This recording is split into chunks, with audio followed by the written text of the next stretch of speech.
B2B lead generation, platforms that deliver. Why B2B lead generation feels harder in 2025. B2B lead generation isn't broken in 2025, it's just louder than ever. Every buyer is getting hit with the same sequences, the same AI-written openers, and the same overconfident value props. The result is predictable. Activity goes up while qualified meetings stay flat. The real problem we see isn't a lack of tools, it's platform selection without a strategy. Teams buy software hoping it will create pipeline, then discover the platform only amplifies whatever they already do, good or bad. If your targeting is loose, your data is dirty, or your messaging is generic, more automation simply means you fail faster at scale. The path forward is choosing platforms that align to how buyers actually engage, then stacking those platforms into a coordinated motion. In practice, that means building around channels buyers prefer, instrumenting the entire journey with clean CRM data, and judging every tool by one outcome: meetings and pipeline, not touches. Start with buyer-preferred platforms, email and LinkedIn. If you want platforms that consistently deliver, anchor your stack around buyer preference, not hype. Roughly 73 to 80% of B2B buyers prefer being contacted via email, which is why email outreach platforms and sales engagement tools remain foundational for most outbound sales motions. When we build outbound engines, email is usually the primary volume channel because it's both scalable and aligned with buyer behavior.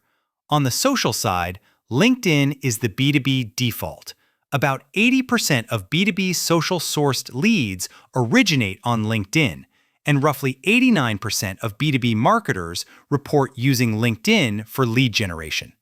That combination, buyers receptive to email and professionals active on LinkedIn, is why most high-performing SDR teams live inside an email platform plus LinkedIn Sales Navigator. The trap is treating these as separate channels owned by separate workflows. Prospects experience one brand, not three systems. The teams that win coordinate email, LinkedIn touches, and calling follow-ups as one sequence with shared rules, shared ownership, and shared reporting back to the CRM. Multi-channel sequences that actually book meetings. Single-channel outreach is easy to run and easy to ignore. When we orchestrate email plus LinkedIn plus calls in one connected sequence, response rates can increase by up to 287% versus one-channel outreach. That lift doesn't come from more spam. It comes from coordinated follow-up, better timing, and multiple chances to meet the prospect where they're most responsive. Cold email also tends to win on efficiency. Benchmarks show 3 to 12 qualified meetings per 100 cold email touches versus 1 to 5 meetings per 100 cold call attempts. And cold email is roughly 8 to 15 times cheaper per booked meeting. Calling still matters, especially for higher ACV deals and engaged accounts, but it performs best when it's converting warmed interest, not trying to create interest from scratch.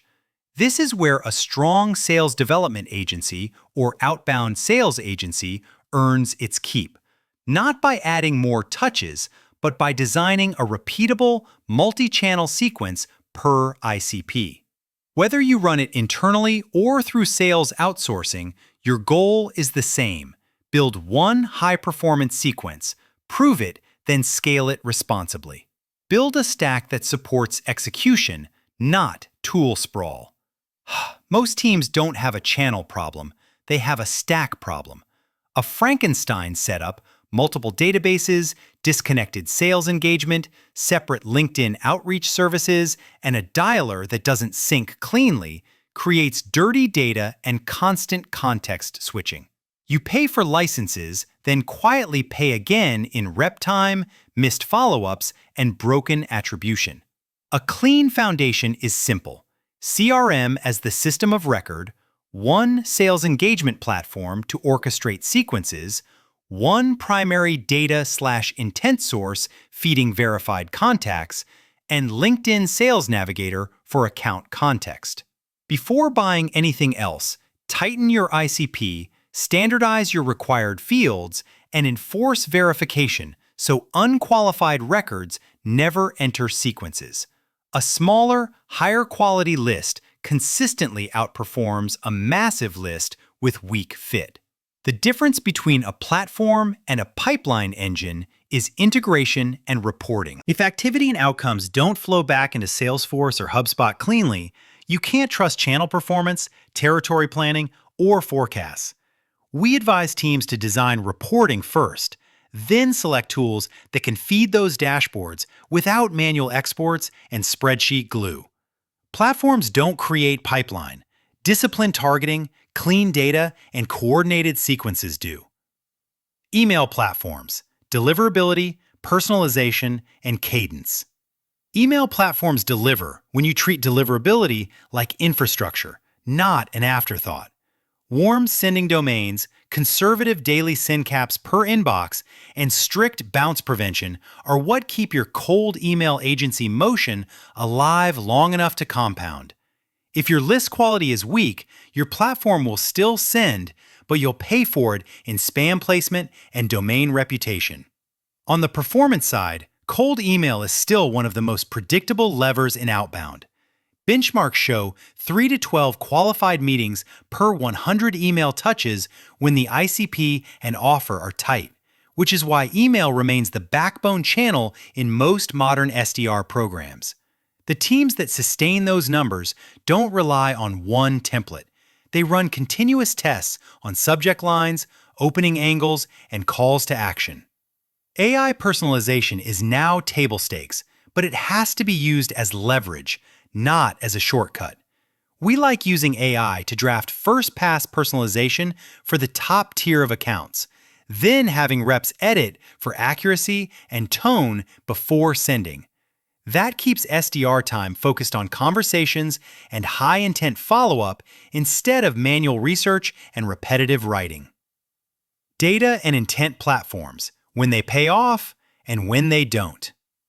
Data platforms are the fuel for outbound, but they're also where budgets get wasted fastest. Tools like Apollo, ZoomInfo, Cognism, and intent providers like Bombora can absolutely improve prioritization if you enforce verification, field mapping, and ICP discipline. Without those controls, you're just buying more records to ignore, or worse, to message poorly. A useful reality check.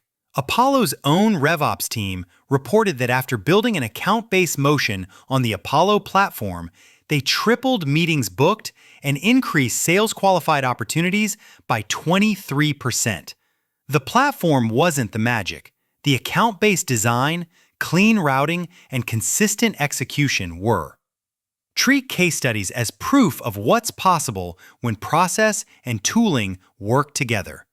If you're implementing a data engine, pick one primary source of truth and make enrichment rules non-negotiable.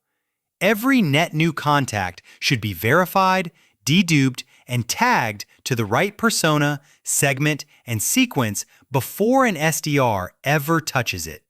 This is the fastest way to stop the volume over relevance mistake that wrecks deliverability and burns your market. AI and reporting. Turn activity into qualified pipeline. AI is no longer experimental in B2B outbound. It's the default layer on top of prospecting and prioritization. Roughly 67% of B2B companies use AI to predict buying intent, and teams report about a 25% lift in qualified leads when AI-driven scoring is paired with strong data. The opportunity isn't replacing SDRs. It's removing low-leverage work so reps spend more time in live conversations. To make AI useful instead of noisy, connect it to a small set of platform KPIs that you review weekly. Reply rate alone is easy to game, and open rate is increasingly unreliable. The metrics that matter are positive replies, meetings per 100 touches, cost per meeting, and pipeline sourced per channel. Those KPIs give you renewal clarity. Which platform is truly delivering, and which one is just generating activity. This is also where sales engagement platforms can be dangerous. They make it easy to spray and pray at scale. We recommend persona-based sequences, volume caps per rep, and monthly copy reviews so messaging doesn't silently decay. Platforms should help you orchestrate targeted work, not automate bad behavior. Next steps: build in-house or use sales outsourcing. If you have experienced leadership, time for enablement, and a clear outbound strategy, building in-house can work, especially when you're ready to hire SDRs and coach them daily. The hidden cost is ramp time, recruiting, onboarding, trial and error messaging, and stitching together a stack that doesn't break your CRM. Many teams underestimate how much management attention it takes to make a new SDR team productive. If you're under-resourced, sales outsourcing is often the faster path to consistent meetings because you're buying execution, process, and platform operations together.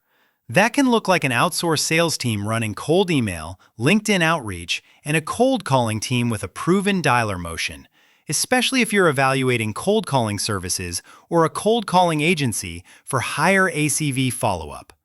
A practical approach is a 90-day pilot where success is judged by meetings, cost per meeting, and pipelines sourced, not vanity activity. At SalesHive, we support both models.